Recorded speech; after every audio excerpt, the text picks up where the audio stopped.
গভীর আর্থিক সংকটের মুখে পড়তে যাচ্ছে যুক্তরাষ্ট্র।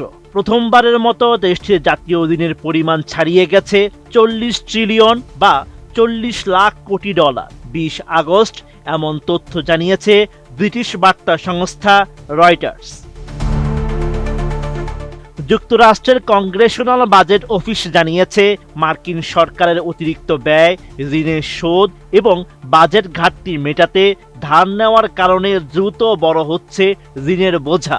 এমন অবস্থা চলতে থাকলে 2036 সালের মধ্যে যুক্তরাষ্ট্রের ঋণ পৌঁছাতে পারে প্রায় 64 ট্রিলিয়ন ডলারে। ট্রেজারি বিভাগের সর্বশেষ দৈনিক ঋণ ও নগদ হিসাব অনুযায়ী যুক্তরাষ্ট্রের মোট সরকারি ঋণ দাঁড়িয়েছে 40.047 ট্রিলিয়ন ডলার। এর মধ্যে জনগণের কাছে থাকা ট্রেজারি সিকিউরিটির পরিমাণ 32.26 ট্রিলিয়ন ডলার এবং সরকারের বিভিন্ন সংস্থার মধ্যে থাকা ঋণের পরিমাণ 7.78 ট্রিলিয়ন ডলার। আমি বুঝি নির্মাণের শিল্প, সালাম স্টিল বোঝে ডিউরেবিলিটি। সালাম স্টিল, মোস্ট ডিউরেবল স্টিল। রয়টার্সের প্রতিবেদন মতে 1 দশকেরও কম সময়ে দ্বিগুণের বেশি হয়েছে যুক্তরাষ্ট্রের সরকারি ঋণ। 2017 সালের জানুয়ারিতে ডোনাল্ড ট্রাম্প প্রথমবার প্রেসিডেন্ট হিসেবে দায়িত্ব নেওয়ার সময় দেশটির মোট ঋণ ছিল প্রায় 19.95 ট্রিলিয়ন ডলার। এরপর থেকে এখন পর্যন্ত ঋণ বেড়েছে প্রায় 20 ট্রিলিয়ন ডলার। এর প্রায় 1/3 বৃদ্ধি ঘটেছে করোনা ভাইরাস মহামারীর সময় মাত্র 2 বছরে। মহামারী মোকাবেলায় বিপুল পরিমাণ সরকারি ব্যয় ও ঋণ নেওয়ার পেছনে ট্রাম্প ও তৎকালীন প্রেসিডেন্ট জো বাইডেন উভয় প্রশাসনেরই ভূমিকা ছিল।